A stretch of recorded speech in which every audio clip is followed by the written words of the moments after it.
In this final lesson, you'll learn about the list of suggestions on how to improve the general responsiveness of Final Cut. It's all about troubleshooting, so you'll learn about repairing permissions and trashing preferences, and also restoring from the backups that Final Cut makes. Finally, you'll look at where to go for support should you need it.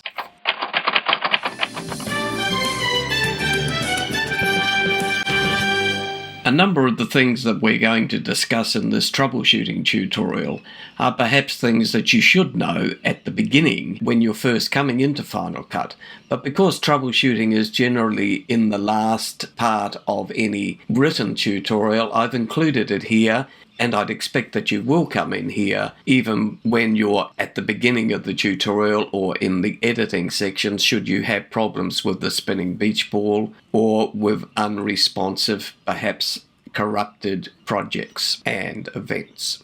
When it comes to troubleshooting in Final Cut, usually the biggest problem is the spinning beach ball, and this is caused by the processor being overloaded with the amount of work that you're asking it to do. Of course, this is always dependent upon the particular computer you're using and the RAM in your computer, and we'll cover some of those issues as we go through this process. Now, there are some other things that you should check on a regular basis or keep your eye on that will always help the responsiveness of the computer in general. The first one of these is check what drives are attached. If you are using as archive drives a USB 2 drive, make sure it doesn't stay attached to the computer. This can slow it down. When you're working with external drives, try always to work with either Thunderbolt or USB 3 drives. Even Firewire 800 drives have the tendency to slow things down. You should check whether Time Machine is running because that will slow the whole computer down. You should check if Spotlight is indexing, and you should also keep an eye on the available space on your external and internal hard disks and keep it to about 15% always being available or free. Check that you don't have too many other applications running. Within Final Cut, turn off rendering. So if you go to your preferences and you go to your playback, you can see you can have background render turned on or turned off. I generally keep it turned off, though it is handy to have that on while you're not doing something. It does tend to cut in more often than you would like. You can also, if you're within Final Cut, turn off the waveforms. These different selections in the screen showing the different amounts of video and audio that you have showing in a clip, where you can just have video or you can just have audio. You can turn off these waveforms here that take up processor power because they have to redraw every time the screen changes. You could use a no waveforms button, that's the one on the end here, and then there's less waveforms to draw, so less stress on the processor. We'll go through a checklist when you find Final Cut has become unresponsive. So your first step is to restart Final Cut and see if that fixes the issue. Your second step, restart the computer. Then you will trash your preferences. Now, all of these things we're going to go through in detail. This is just the checklist. After that, your next step would be to go through a safe boot using the Shift key, and then a hardware test which involves starting the computer holding the D key down. You could run Onyx, which is a free application that will clear caches. Finally, after that, you may need to reinstall Final Cut, and to do that you would trash Final Cut, restart, and then go to the App Store. When you find that Final Cut is more than just unresponsive, but where it's doing things that you know it should just not do, like effects don't work, or perhaps in a mask you're not able to select particular points or parts of that mask. These are just some examples. But when you are really sure that there's something wrong, then that's the time to be trashing preferences and then restart Final Cut. First of all, we need to quit Final Cut, which we've done.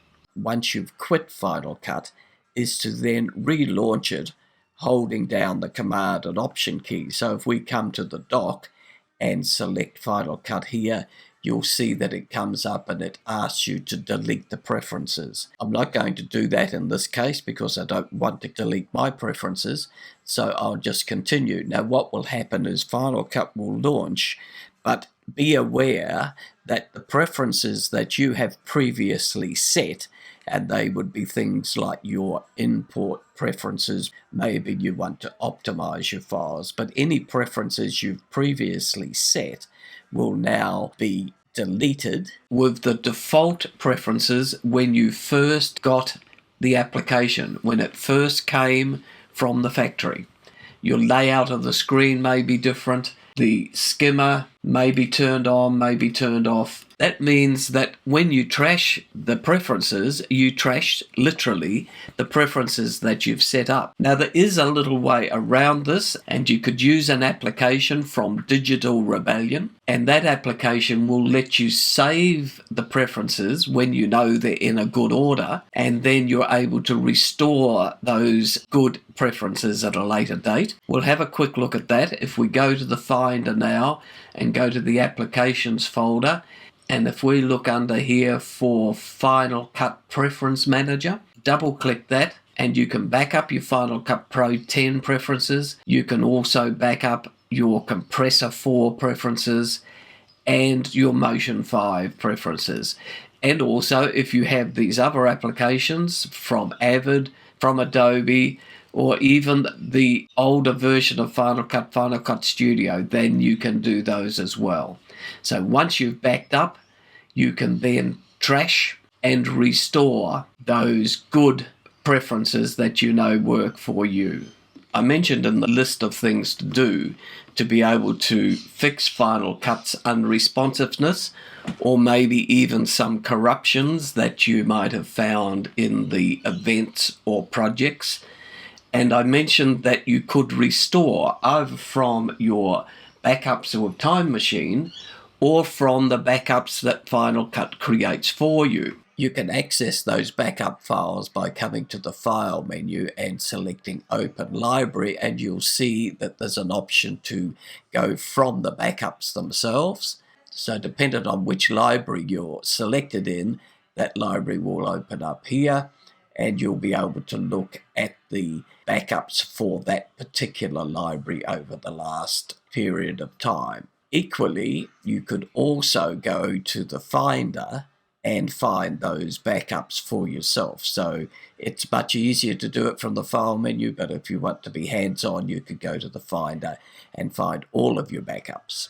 You can nominate wherever you want those backups to go to per individual library. So if we select the library we're currently working on and then move over to the inspector, then we can modify those settings, and you'll see here we've got the choice of where we want to put those backups. So let's have a look at where it puts those backups. And if we come down to our Finder and go to the file that you set up as your backups file, and here are the Final Cut backups, and here are all of my projects. And if we go into those now, let's go into the Sydney Harbour one. That's the one we're working with, Sydney Harbour Clips. And if we look in there, we can see that there are backups right through. So I could open any of those versions to go back to the footage as it was edited on those dates. Your next step would be to go through a safe boot using the Shift key, and then a hardware test, which involves starting the computer holding the D key down. You could run Onyx, which is a free application that will clear caches. Finally, after that, you may need to reinstall Final Cut. And to do that, you would trash Final Cut, restart, and then go to the App Store.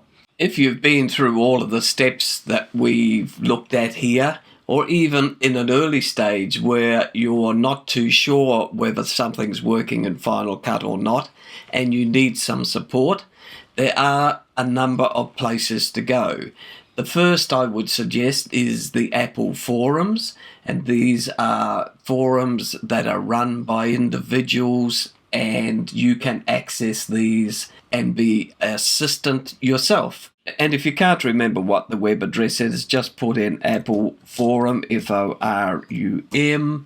and then you can see the Apple support communities. And then once you've been to that, then you could sign in, or you could create an account if you wished, though you don't have to use this forum. And if you scroll through here, we can see down the bottom we will have, and I've gone right past it, professional applications, and there's Final Cut Pro 10. Rather than ask a question, browse the discussions for items that may cover what you're trying to do. For instance, we're looking at troubleshooting, and here is a troubleshooting one. So I'll let you find that in your own time. The other thing to do is to simply type in Google the actual problem you're having. Can't access Final Cut effects. And now you will see that there are a number of troubleshooting features here. You will find that someone else has had the same problem as you, more than likely. Thank you for watching.